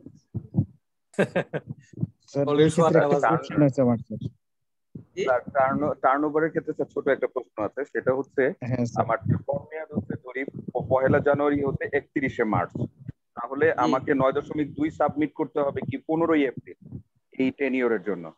জি জি, 15 এপ্রিলের মধ্যে। হ্যাঁ, কর্মমেয়াদ শেষ হওয়ার পরবর্তী কর্মমেয়াদের 15 তারিখের মধ্যে, 15 দিনের মধ্যে, প্রথম 15 দিনের মধ্যে। জি আচ্ছা, ওকে, থ্যাংক ইউ স্যার। টার্নওভার নিয়ে আমার একটা কোশ্চেন আছে স্যার। আমরা যখন ব্যাটটা নিবন্ধন করি স্যার, তখন ওইখানে দুটো অপশন আছে স্যার, একটা হচ্ছে টার্নওভার আর একটা হচ্ছে ব্যাট। তো তো স্যার 50 লাখ টাকার নিচে হলে আমাদের সেটা ব্যাট হয়, কিন্তু আমি ব্যাট নিবন্ধন করার পরে দেখা গেলো যে আমার বিজনেস চালু করার পরে আমার ট্রানজাকশনটা টার্নওভারটা 50 লক্ষ পার হয়ে গেছে। তো সেই ক্ষেত্রে আমি কি করবো স্যার? কিন্তু আমার নিবন্ধন তো হয়েছে ব্যাটে।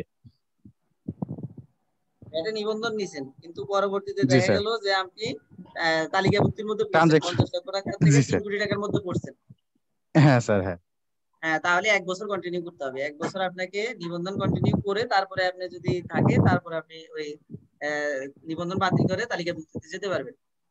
একবার স্বেচ্ছায় নিবন্ধন গ্রহণ করলে 1 বছরের আগে এটাকে মানে বন্ধ বা ইয়ে করা যায় না, বাতিল করা যায় না। তাহলে স্যার এই 1 বছরের মধ্যে কি আমি স্যার ওই ব্যাটে স্বেচ্ছায় নিবন্ধনের আওতায় কি 50 লক্ষ টাকা ক্রস করার পরেও ওটার উপর আমি ব্যাট দিয়ে যাব স্যার?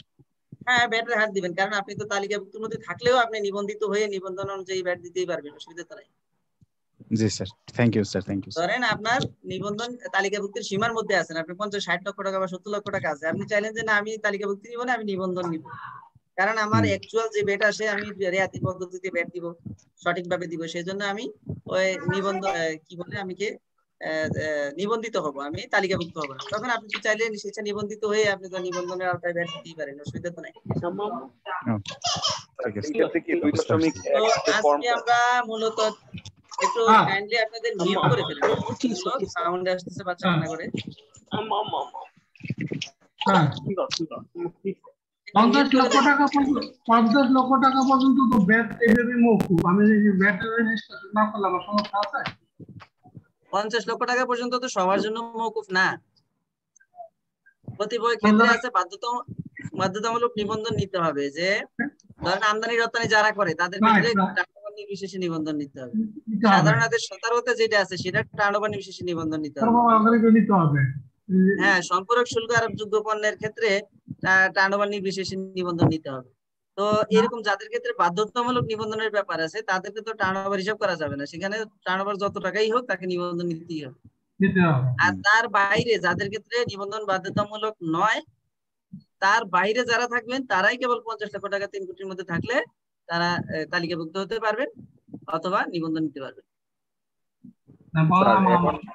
স্যার আমার যেমন টার্নওভার নেওয়া আছে নিবন্ধন, এখন আমি যখন এটাকে নিয়মিত ব্যাটে যাব তখন কি আমি অ্যামেন্ডমেন্ট করে নিলেই তো হবে না 2.1%? আপনাকে আবেদন করতে হবে। এখন আগে তো ছিল কমিশনার নিকট আবেদন করা লাগতো, এখন বিভাগীয় কর্মকর্তার নিকট এই বাজেটে চেঞ্জ আসছে। আপনার বিভাগীয় কর্মকর্তার নিকট আবেদন করলে আপনার তালিকা নিবন্ধনটা বাতিল করে হিসাব নিকাশ যাচাই করে আপনার পাওনা ক্লিয়ার করে আপনাকে তালিকাভুক্ত হিসাবে তালিকাভুক্ত দিতে পারবে, দিবেন। ঠিক আছে।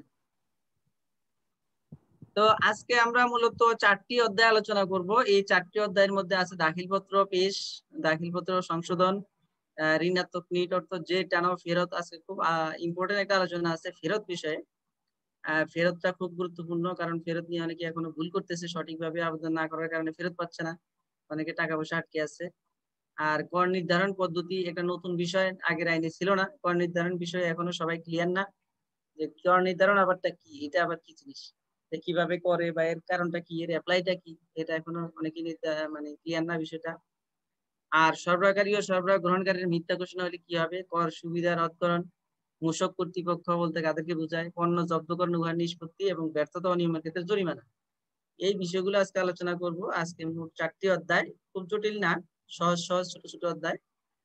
এখান থেকে পরীক্ষায় যে বিষয়গুলো আসতে পারে, যে দাখিলপত্র কি, দাখিলপত্র কত প্রকার, কি কি দাখিলপত্র কোথায় কখন পেশ করতে হয়, কিভাবে সংশোধন করতে হয়, ঋণাত্মক নিট অর্থ কিভাবে জেড টানতে হয় এবং কখন কিভাবে ফেরত পাওয়া যায়, জেড টানা ব্যতিরেকে কোন কোন ক্ষেত্রে ফেরত পাওয়া যায়, অতিরিক্ত পরিশোধিত মূসক কিভাবে ফেরত নিতে হয়, কর নির্ধারণ বলতে কি বোঝায়, কখন কিভাবে কে কর নির্ধারণ করবেন।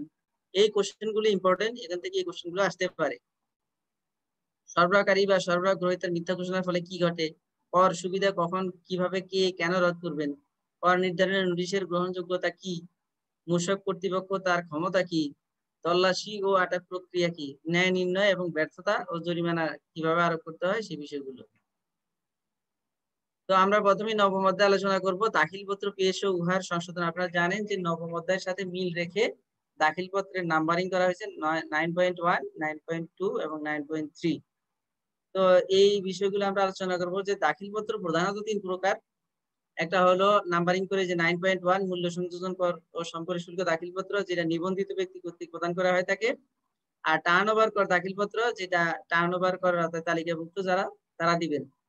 আর টার্নওভার কর অথবা মূল্য সংযোজন কর নিবন্ধন, টার্নওভার কর তালিকাভুক্তি বা মূল্য সংযোজন নিবন্ধন বাতিল করার ক্ষেত্রে চূড়ান্ত দাখিলপত্র নামে মূসক 2.5 একটা ফর্ম আছে। এই ফর্মে চূড়ান্ত দাখিলপত্র দিয়ে তারপর মূসক নিবন্ধন বা টার্নওভার কর তালিকাভুক্তি বাতিল করতে হয়। তো এই মূলত ফর্মের ভিত্তিতে আমরা 3 ধরনের দাখিলপত্র বলতে পারি। এছাড়াও দাখিলপত্র পেশের ভিত্তিতে দাখিলপত্রকে আরো 6টি ভাগে ভাগ করা যায়। সেটা হলো মূল দাখিলপত্র, সেটা দ্বারা আপনার 64-র অধীন, বিধি 47-এর অধীন মূসক 9.1 এর যথাসময়ে যেটা পেশ করে, মানে টাইমলি, অর্থাৎ পরবর্তী কর্মের 15 তারিখের মধ্যে যেটা পেশ করবে সেটা হলো মূল দাখিলপত্র। তারা 64 এবং বিধি 47 অনুযায়ী মূসক 9.1 ফরমে যথাসময়ে যদি পেশ করে সেটা হলো মূল দাখিলপত্র। এরপর নবম অধ্যায় স্যার, হ্যাঁ নবম অধ্যায় 9.1, হ্যাঁ নবম অধ্যায়ের সাথে মিল রেখে ফরমের নাম্বারিং করা আছে।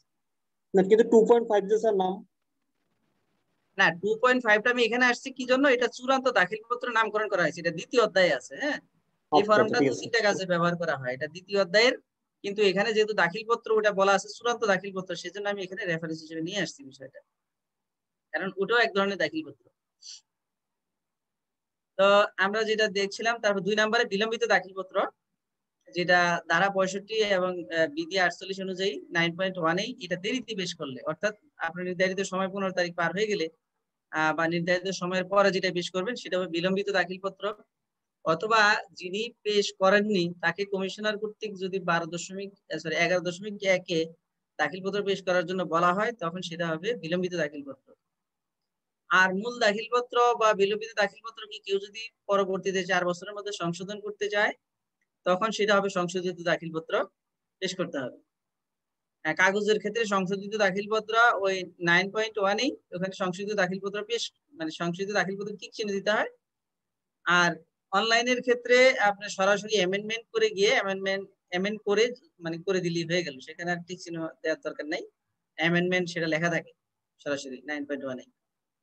আর এছাড়াও আরেকটা আছে পূর্ণ অতিরিক্ত বা বিকল্প দাখিলপত্র নামে একটা আছে, সেটা হলো সম্পূরক দাখিলপত্র, যে আমি আগে দাখিলপত্র যা দিয়েছি সেটা ইনকমপ্লিট, তার সাথে আরো একটা অতিরিক্ত তথ্যাদি সহ পূর্ণ অতিরিক্ত বা বিকল্প একটা দাখিলপত্র আমি দিয়ে দিলাম, সেই তথ্যাদি সহ দিতে পারবো। কেউ যদি মনে করে যে আমি ওটা সংশোধন না করে আমার কিছু বাদ পড়ছে, সেগুলো অনুযায়ী আমি কারেকশন করে একটা পূর্ণ অতিরিক্ত বা বিকল্প একটা দাখিলপত্র আমি দিয়ে দিলাম, সেটাও দিতে পারবো। এটা সাধারণত প্র্যাকটিস খুব কম, আমার মনে হয় না এখন প্র্যাকটিস আছে। তারপর টার্ন ওভার কর দাখিলপত্র, সেটা 9.2 আপনারা ইতিমধ্যে শুনলেন। আর একটা হলো চূড়ান্ত দাখিলপত্র 2.5, এটা নিবন্ধন বা তালিকাভুক্তি বাতিল করতে চাইলে এই চূড়ান্ত দাখিলপত্রে আপনার তথ্যাদি দিতে হয়।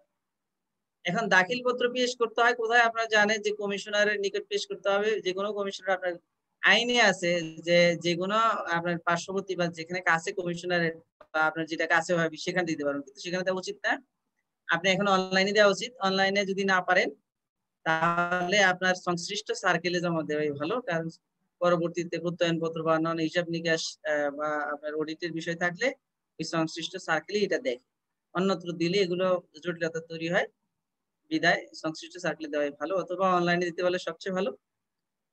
তো অনলাইন পোর্টাল হলো www.bat.gov.bd তে। আর সুবিধাজনক কোনো ব্যাট কমিশন বা বিভাগীয় দপ্তরে আর বুথ সংশ্লিষ্ট কর্তৃক নির্ধারিত অন্য কোনো সেবা কেন্দ্র দিতে পারবেন, বোর্ড বা সংশ্লিষ্ট কমিশনার কর্তৃক পরিচালিত কোনো মেলায় দিতে পারবেন, স্থানীয় মূসক কার্যালয়ে দিতে পারবেন, আর বোর্ড কর্তৃক আদেশ দ্বারা নির্ধারিত অন্য কোনো স্থানেও দেওয়া যাবে। তার পরীক্ষায় কিন্তু এটা আসতে পারে যে মূল্য সংযোগ দাখিলপত্র কোথায় পেশ করা যাবে, এই পয়েন্টগুলো কিন্তু লিখতে হবে। তবে বিলম্বে দাখিলপত্র পেশের পদ্ধতি কি? যদি দেরিতে দাখিলপত্র দিতে চায় তাহলে কি করতে হবে, যে ওই কর্মমেয়াদ শেষ হওয়ার 7 দিন পূর্বে, মিনিমাম 7 দিন পূর্বে, তার মানে যদি 30 তারিখ লাস্ট ডেট হয় তাহলে 23 তারিখের মধ্যে আবেদন করতে হবে, 24 তারিখে বা 25 তারিখে আবেদন করা যাবে না। তাহলে মিনিমাম 7 দিন পূর্বে আবেদন করতে হবে 9.3 কমিশনার বরাবর, যে আমি এই অমুক মাসের দাখিলপত্র দেরিতে দিতে চাই। তো কমিশনার যদি যথাযথ বিবেচনা করেন তাহলে ওই 7 দিনের মধ্যে, যে 7 দিন থাকবে ওই 7 দিনের মধ্যেই আপনাকে অনুমোদন করবেন। আর যদি অনুমোদন না করে তাহলে আর এই কিন্তু আর সময় বাড়বে না, ঠিক আছে? তাহলে কিন্তু নির্ধারিত সময়ের মধ্যে দিতে হবে। আর এই সময়টা সর্বোচ্চ কমিশনার বাড়াতে পারবেন 1 মাস, অর্থাৎ পরবর্তী কর্মমেয়াদের রিটার্ন দেওয়ার আগ পর্যন্ত তিনি 1 মাস সময় বৃদ্ধি করতে পারবেন। এক্ষেত্রে ট্যাক্স কিন্তু পরিশোধ করতে হবে, জরিমানাটা হবে না। যদি বিলম্বিত দাখিলপত্র পেশ করার জন্য অনুমতি প্রাপ্ত হন তাহলে সুদ দিতে, জরিমানা দিতে হবে না, কিন্তু কর যদি অপরিশোধিত থাকে তার জন্য সুদ প্রযোজ্য হবে। সেজন্য করটা যথাসময়ে পরিশোধ করাই ভালো। আর সুদের হার আগে যেটা 2% ছিল, এবার সেটা পরিবর্তন করে 1% করা হয়েছে। এখন সংশ্লিষ্ট কর্মমেয়াদ শেষ হওয়ার 7 দিনের মধ্যে কিন্তু আবেদনটা করতে হবে বিলম্ব দাখিলপত্র দিতে চাই, তারপর এগুলো হবে না। দাখিলপত্র সংশোধন করতে চাইলে উপায় কি?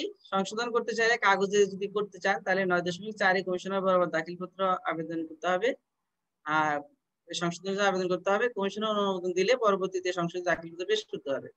আর অনলাইনের ক্ষেত্রে ইউজার আইডি আর পাসওয়ার্ড দিয়ে নিজের প্রোফাইলে গিয়ে সরাসরি অ্যামেন্ডমেন্ট করে দিলেই হবে, এক্ষেত্রে কারণ কোনো মানে অনুমতির প্রয়োজন নাই, সেজন্য অনলাইনটা বেশি সুবিধা। আর সংশোধন করা যাবে দাখিলের তারিখ থেকে 4 বছরের মধ্যে, অর্থাৎ আপনি যেই তারিখে দাখিলপত্রটা পেশ করলেন তার থেকে 4 বছরের মধ্যে আপনি এটা সংশোধন করতে পারবেন। কখন? যখন আপনার কিছু বিষয় বাদ পড়ছে, যে দাখিলপত্র সংশোধনের ক্ষেত্রে কিছু লিমিটেশনস আছে। যদি ব্যাট অফিস থেকে অডিট শুরু করে বা কোনো একটা দাখিলপত্র বিষয়ে যদি কোনো চিঠিপত্র দিয়ে থাকে, কোনো তথ্য ব্যাট অফিস থেকে উদ্ঘাটন করে অথবা কোনো ই করে যে কোনো তথ্য চায় বা চিঠিপত্র দেয় অথবা কোনো ভুল ত্রুটি ব্যাট অফিস থেকে চিহ্নিত করে, তাহলে আর এটা নিজে থেকে সংশোধন করা যাবে না। যতদিন পর্যন্ত অডিট শুরু না হবে বা ব্যাট অফিস থেকে কোনো ভুল চিহ্নিত না করবে বা কোনো চিঠিপত্র না দিবে, ততদিন পর্যন্ত নিজ থেকে এটা সংশোধন করা যাবে ভুল ত্রুটি। কিন্তু ব্যাট অফিস থেকে কোনো চিঠিপত্র দিলে, অডিট শুরু হইলে, কোনো ভুল উদ্ঘাটিত হইলে তখন আর এটা সংশোধন করা যাবে না।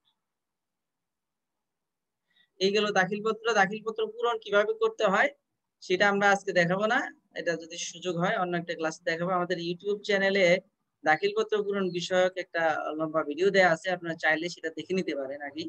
সেখানে প্রতিটা নোট ভিত্তিক ডিটেইলস ডেসক্রিপশন দেওয়া আছে, বলা আছে, লেকচারটা শুনতে পারেন, আপনারা অনেক কাজে দেবে। শুরুর দিকে আমি করেছিলাম, তো ওই ভিডিওটা দেখতে পারেন। এছাড়াও যদি সুযোগ হয় আপনাদের সাথেও আবার দেওয়ার চেষ্টা করব। আর এখন আমরা দেখবো যে ঋণাত্মক নিট অর্থ জেড টানা ও ফেরত, কিভাবে জেড টানা এবং ফেরত নিতে হয়। ঋণাত্মক নিট অর্থ বলতে কি বোঝায়? আপনাদের কি কারো কোনো বুঝতে অসুবিধা হচ্ছে? আমার কথা শুনতে বা বুঝতে অসুবিধা হচ্ছে? শুনতে পাচ্ছেন তো সবাই? না স্যার, সমস্যা হচ্ছে না স্যার। ঠিক আছে, ঠিক আছে। মানে কারো রেসপন্স পাচ্ছি না, তো সেই জন্য ভাবলাম যে কি ব্যাপার, সবাই কি ঘুমিয়ে পড়লো কিনা নাকি আমার। না আজকে স্যার বাইরে আবহাওয়া ভালো, তো নেটওয়ার্ক একেবারে ক্লিয়ার, কোনো ভেজাল নাই। আচ্ছা আচ্ছা, তাহলে কোনো ভেজাল নাই, কথা কোনো ক্লিয়ার ভেজাল না? নাই, একেবারে কথা ক্লিয়ার, তাহিরির মতো ক্লিয়ার। তাহিরের মতো ক্লিয়ার। কিন্তু স্যার আইনের ভাষা খুব কঠিন আর কি স্যার। না, আমি তো কঠিন করে বলছি না, আমি তো আইনের ভাষায় বলছি না, আমি কিন্তু আমার ভাষাই বলছি, তাই না? এই জন্যই তো এখানে। হ্যাঁ, আমি আমার ভাষায় বলছি, আমি আইনের ভাষায় বলছি না, আমি তো লাইন বাই লাইন ওইভাবে পড়ছি না। তো ঋণাত্মক নিট অর্থ বলতে কি বোঝায়, যে ঋণাত্মক নিট অর্থ আসলে কি, এটা ধারা 68-তে বলা আছে। কোন কর মেয়াদের উপকরণ কর, এবং এখানে দেখুন আমরা নিট কর কিভাবে নিরূপণ করলাম, যে আমার আউটপুট ট্যাক্স থেকে ইনপুট ট্যাক্স মাইনাস করে বৃদ্ধিকারী সমন্বয় যোগ করে তারপরে কি করছি, যে হ্রাসকারী সমন্বয় বিয়োগ করে যেটা হয়েছে সেটি আমার নিট কর, তাই না? এইটাই হলো নিট কর। এই নিট করের হিসাবটা, এই যে আমার আউটপুট ট্যাক্স বিয়োগ ইনপুট ট্যাক্স যোগ বৃদ্ধিকারী সমন্বয় বিয়োগ হ্রাসকারী সমন্বয়, এই হিসাবটা করার ফলে যে রেজাল্টটা দাঁড়াবে নিট অর্থ, এটা যদি ঋণাত্মক সংখ্যা আসে তাহলে এটাকে ঋণাত্মক নিট অর্থ বলা হয়। আমি আবার রিপিট করছি, যে আমার আউটপুট ট্যাক্স অর্থাৎ আমরা ধারা 45-এর অধীন গত ক্লাসে আমরা বলেছিলাম যে নিট অর্থ কিভাবে আমরা হিসাব করি। তো আমার আউটপুট ট্যাক্স থেকে ইনপুট ট্যাক্স মাইনাস আর বৃদ্ধিকারী সমন্বয় প্লাস এবং হ্রাসকারী সমন্বয় মাইনাস করার পর যে অর্থটা দাঁড়াবে সেটি হলো নিট অর্থ। এবং এই নিট অর্থটা যদি আমার মাইনাস হয়, নোট 34, এটা দাখিল পত্রের নোট 34-এ এই সংখ্যাটা যদি ঋণাত্মক সংখ্যা হয়, অর্থাৎ আমার প্রদেয় যদি ঋণাত্মক আসে, যে আমার আউটপুট ট্যাক্স আসলো 100 টাকা কিন্তু আমার রেয়াত আসলো 1000 টাকা, আর বৃদ্ধিকারী সমন্বয়টা সব মিলে দেখা গেল যে আমার উল্টা সরকারের কাছে পাওনা আছে আরো 800 টাকা বা 600 টাকা বা 500 টাকা, অর্থাৎ আমার সংখ্যাটা ঋণাত্মক আসলো, অর্থাৎ আমি সরকারের কাছে যা দিব তার চেয়ে বেশি পাওনা আছে। তো এই যদি পাওনা থাকে, অর্থাৎ সরকারকে প্রদেয় টাকাটা যদি ঋণাত্মক থাকে, মাইনাস থাকে, এটাই ঋণাত্মক নিট অর্থ। এই জন্য নোট 34-এ ঋণাত্মক যদি না আসে তাহলে আপনি কিন্তু ফেরতের আবেদন করতে পারেন না। এটা আইনের সাথে এখন এটাকে সমন্বয় করা হয়েছে অনলাইন সিস্টেমে। আপনি নোট 34-এ ঋণাত্মক না আসলে ফেরতের জন্য আবেদন করতে পারবেন। তো এখন নোট 34-এ এই যে আপনার output tax minus input tax plus increasing adjustment minus decreasing adjustment করার ফলে যদি সংখ্যাটা ঋণাত্মক হয়, এই সংখ্যাটা আপনার জের হিসাবে চলে যাবে এবং এই অর্থটাই আপনাকে পরবর্তীতে ফেরত পেতে পারে। তো এটাকেই বলা হয় ঋণাত্মক নিট অর্থ। ঋণাত্মক মানে আপনার নিট অর্থটা ঋণাত্মক হয়ে গেল, আপনার মাইনাস চলে আসলো প্রদেয়, এটাই ঋণাত্মক। তো এটা কিভাবে সমন্বয় বা ফেরত করে দিতে হয়, এটা যাদের ক্ষেত্রে আউটপুট ট্যাক্স থাকবে, অর্থাৎ যারা ধরেন আমি 5% হারে বিক্রি করি, অথবা আমি রিয়াতি পদ্ধতিতে বিক্রি করি, স্থানীয় পর্যায়ে কিছু বিক্রি করি এবং সেখানে স্থানীয় পর্যায়ে বিক্রয়ের সময় আমার ভ্যাট আরোপযোগ্য, তো সেই ক্ষেত্রে আমার আউটপুট ট্যাক্স আছে। তো যাদের ক্ষেত্রে আউটপুট ট্যাক্স থাকবে তাদের ক্ষেত্রে 6টি কর মেয়াদি টাকা জের টানতে হবে।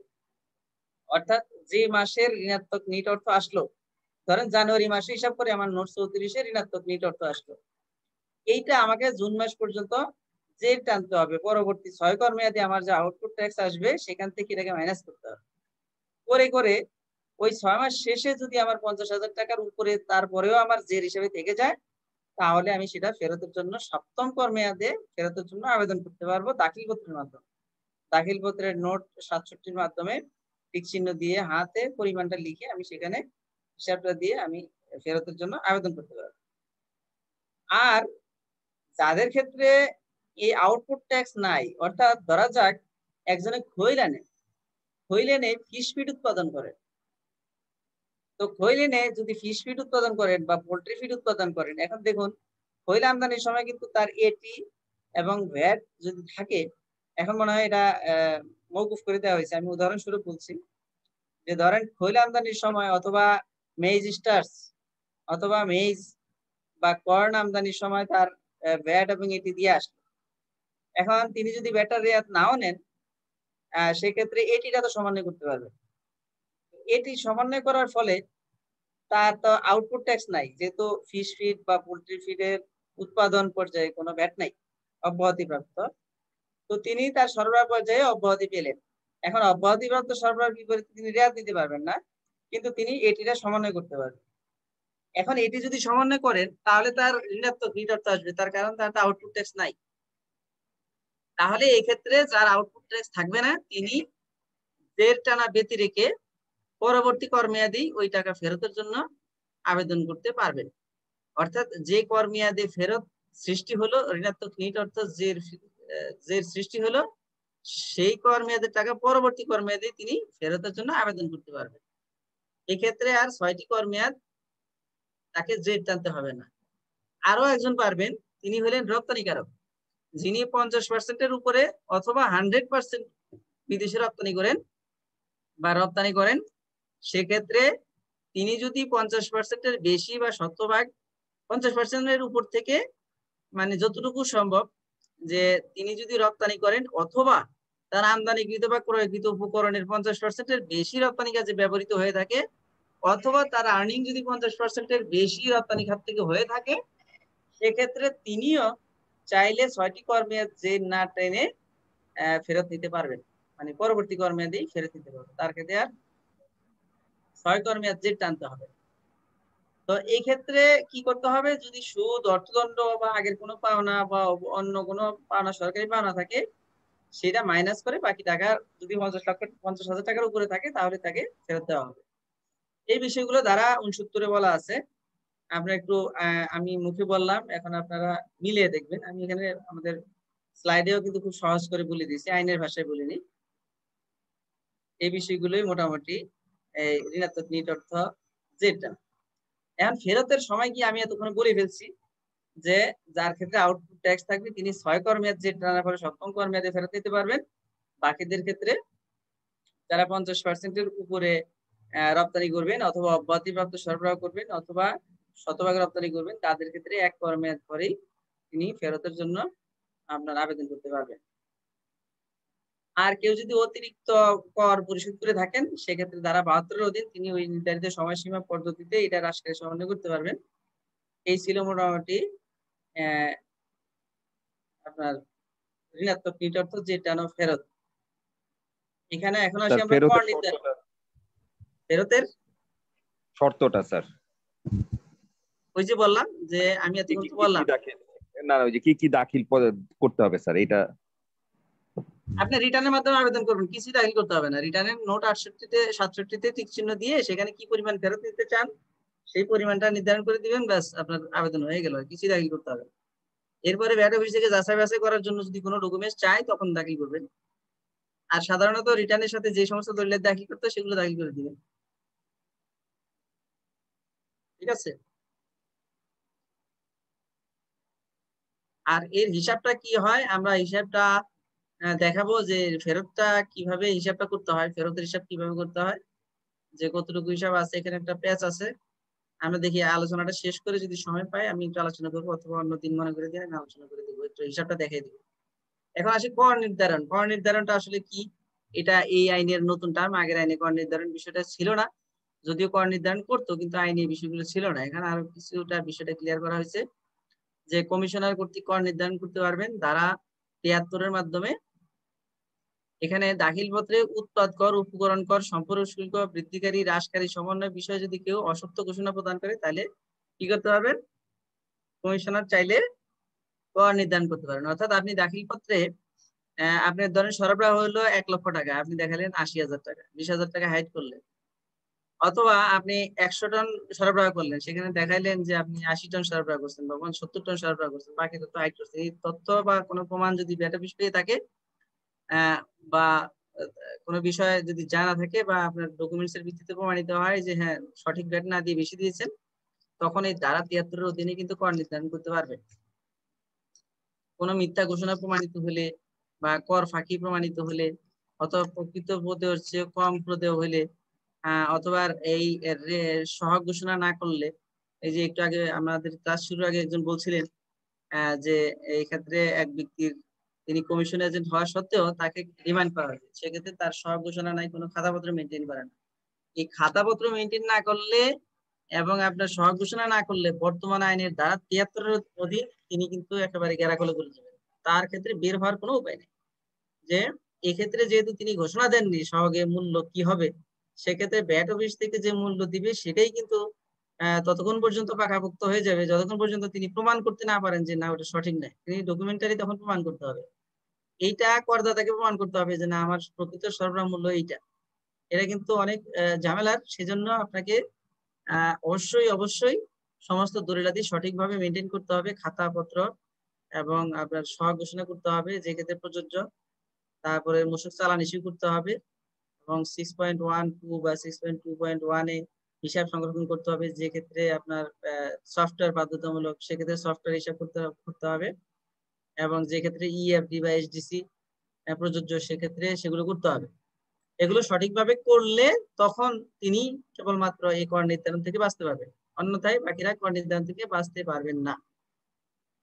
কেউ যদি ধরেন কোন একটা হোটেল তিনি নিবন্ধন নিলেন না, কিন্তু ভ্যাট অফিস থেকে গিয়ে তার সমস্ত তথ্যাদি বিদ্যুৎ বিল, ফ্যানের সংখ্যা, কর্মচারীর সংখ্যা, টেবিল সংখ্যা একটা অ্যাজাম্পশন করে যদি মনে হয় যে না তার ভ্যাট এত টাকা হওয়া উচিত, তাহলে উনি ওই তথ্যাদির ভিত্তিতে যেটা উচিত বলে নির্ধারণ করে দিবেন সেটাই ততক্ষণ পর্যন্ত ফাইনাল, যতক্ষণ পর্যন্ত না উক্ত ব্যক্তি প্রমাণ করতে পারেন ডকুমেন্টারি যে না আমার প্রকৃত বিক্রয় মূল্য এটা না হয়ে এটা।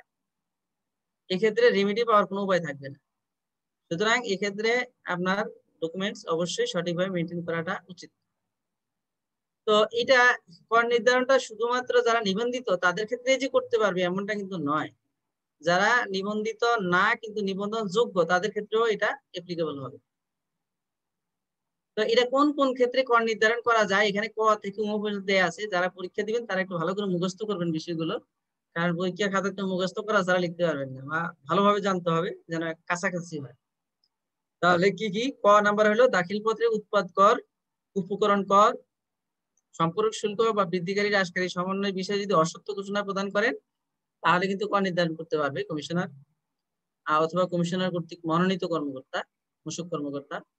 এবং দাখিলপত্রে টার্নওভার কর সম্পর্কে মিথ্যা ঘোষণা প্রদান করলে, নির্ধারিত সময়ের মধ্যে দাখিলপত্র পেশ করতে ব্যর্থ হলে, অর্থাৎ আপনি দাখিলপত্রটা নির্ধারিত সময়ের মধ্যে দিলেন না, সেক্ষেত্রে কিন্তু ভ্যাট অফিস থেকে আপনার কর নির্ধারণ করে দিবে যে আপনার এত টাকা ভ্যাট আসা উচিত এই মাসে, তখন কিন্তু কিছু করার থাকবে।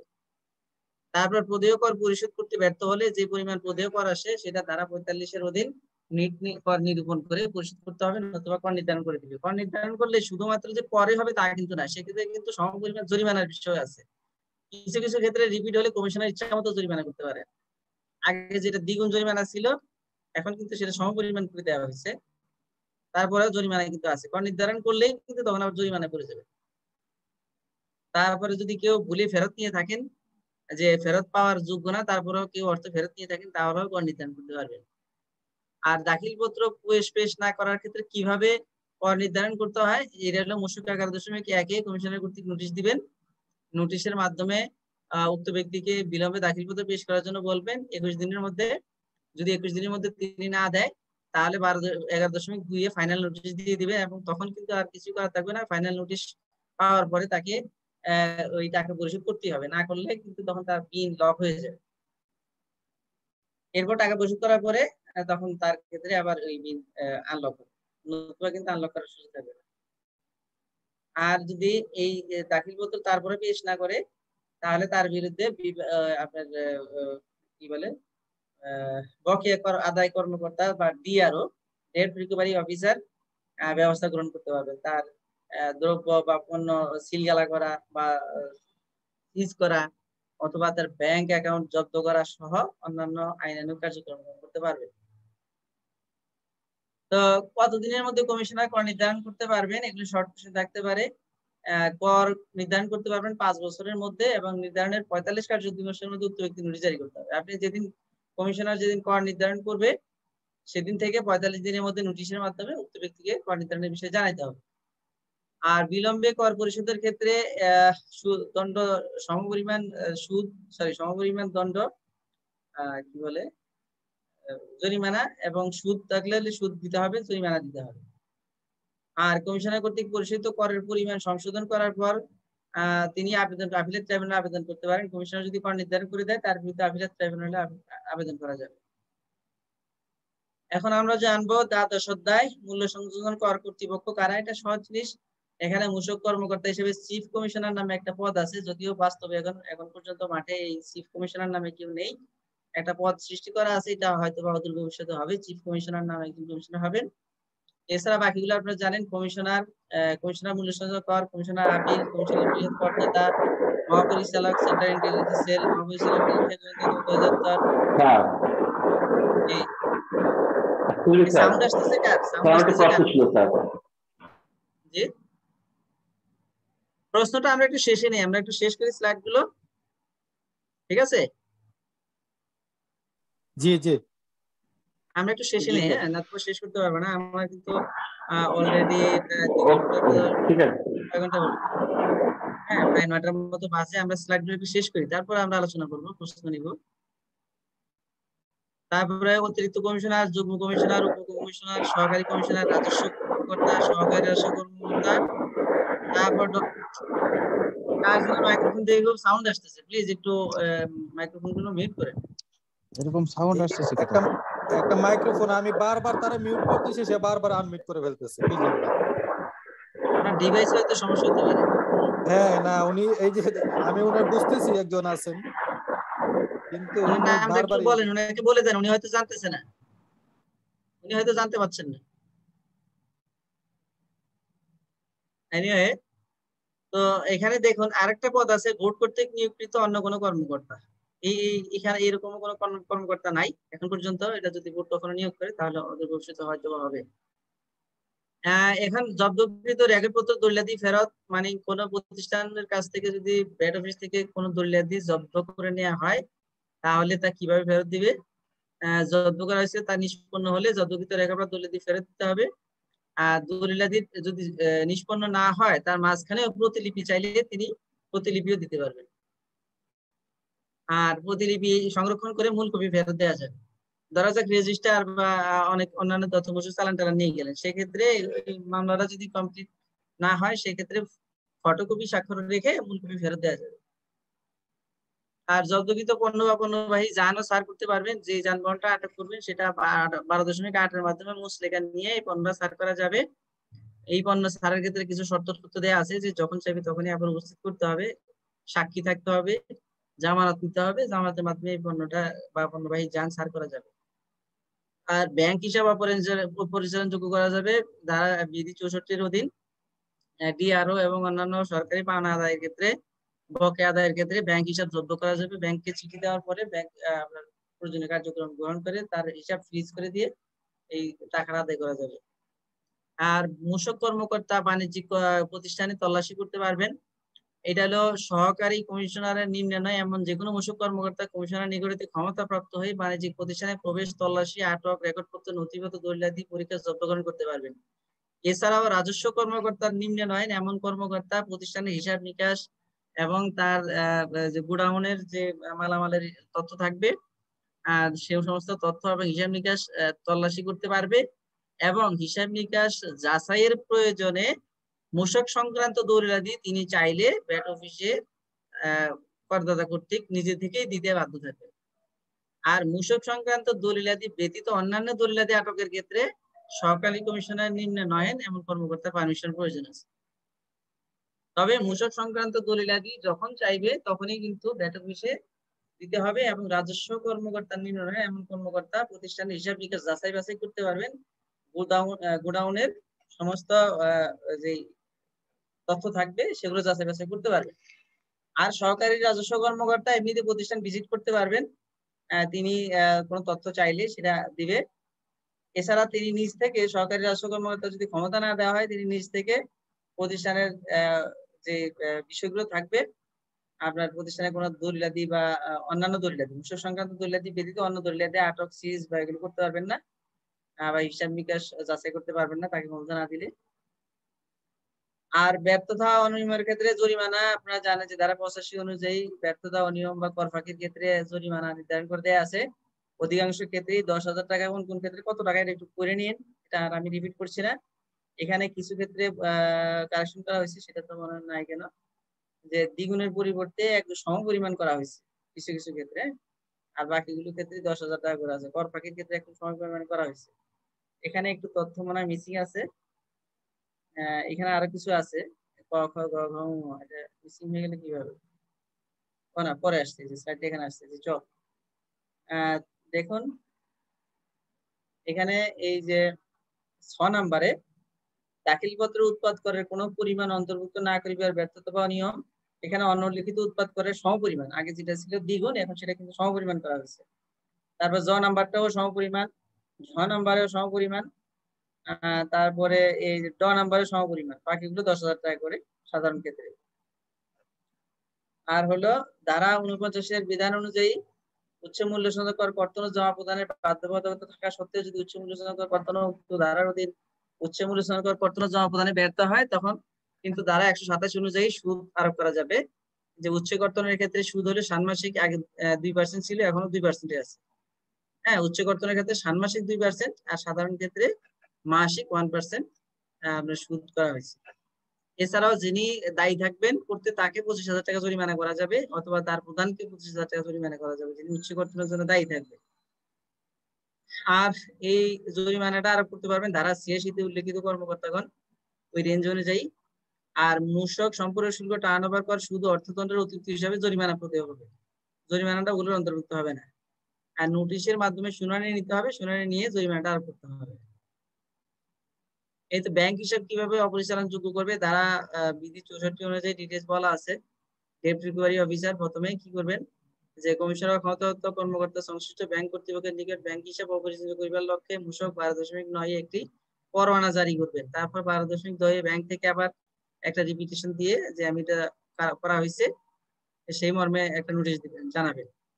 তারপর 3 কার্য দিবসের মধ্যে যারা পরোয়ানা জারিকারী কর্মকর্তা 12.11-তে ব্যাংক হিসাব পরিচালন যোগ্য করিবার জন্য একটি সনদ জারি করবেন, যার ভিত্তিতে সংশ্লিষ্ট ব্যাংক কর্তৃপক্ষ ব্যাংক হিসাব পরিচালন যোগ্য করিবেন। যদি টাকাটা দিয়ে দেয়, পরবর্তীতে জারি করা 12.1 জারি করলে তখন আবার ব্যাংকটা স্বাভাবিক করা হবে, ফ্রিজ উঠানো হবে। আর ধারা 115 অধীন জুডিশিয়াল ম্যাজিস্ট্রেট বা মেট্রোপলিটন ম্যাজিস্ট্রেট কর্তৃক ব্যাংক হিসাব অপরিচালনা যোগ্য করতে পারবেন। সেক্ষেত্রে ফৌজদারি আইনের কার্যবিধি বিধিত পদ্ধতি অনুসরণ করতে হবে, এই আইন প্রযোজ্য হবে না যদি মেট্রোপলিটন ম্যাজিস্ট্রেট অথবা জুডিশিয়াল ম্যাজিস্ট্রেট ব্যাংক হিসাব পরিচালনা যোগ্য অপরিচালনা যোগ্য করতে চান।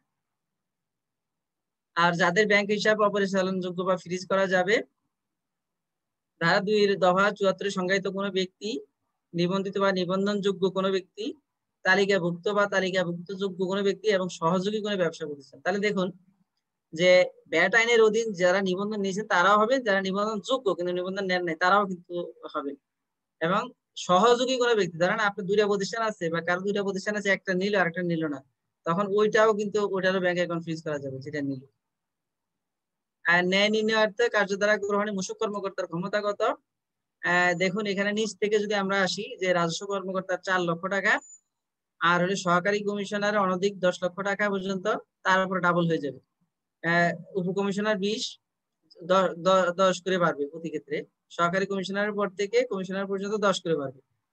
সহকারী কমিশনার 10, উপকমিশনার 20, যুগ্ম কমিশনার 30, অতিরিক্ত কমিশনার 40 এবং কমিশনার 40-এর উপরে, মানে 40 লক্ষ টাকার উপরে হলে কর নির্ধারণ করতে পারবেন। এখানে রাজস্ব কর্মকর্তা যদি 4 লক্ষ টাকা পণ্যের মূল্য হয়, তাহলে তিনি কিন্তু কর নির্ধারণ করতে পারেন। এখানে কিন্তু করের পরিমাণ না, পণ্যের মূল্য, অর্থাৎ যে পরিমাণ পণ্য মূল্য বা যে বিষয়ের উপরে জরিমানা আরোপ করা হবে তার মূল্য যদি 4 লক্ষ টাকা পর্যন্ত হয়। এখানে আরো একটা বিষয়, আগের আইনে মূল্য হিসাব করার সময় কোনো একটা সিজ করা হলে বা আটক করা হলে, গাড়ি জব্দ করা হলে সেখানে গাড়ির মূল্য কিন্তু অন্তর্ভুক্ত করা হতো। এখন কিন্তু গাড়ির মূল্য অন্তর্ভুক্ত করা যাবে না।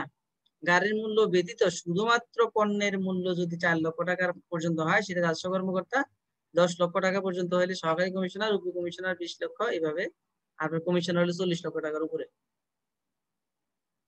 এইভাবে মূল্যের উপরে কর নির্ধারণ করতে পারবেন। আর হলো শর্ত, তবে শর্ত থাকে যে যে সকল কার্যধারার বিষয়বস্তুর সহিত কোনো আর্থিক সংশ্লেষ নাই বা অনিয়ম সংক্রান্ত সেই সকল কার্যধারা সহকারী কমিশনার নিম্ন নহেন এমন কোন কর্মকর্তা নিষ্পত্তি করিতে হইবে। এটা এই জায়গায় ছিল যে নির্ধারিত কর্মকর্তা।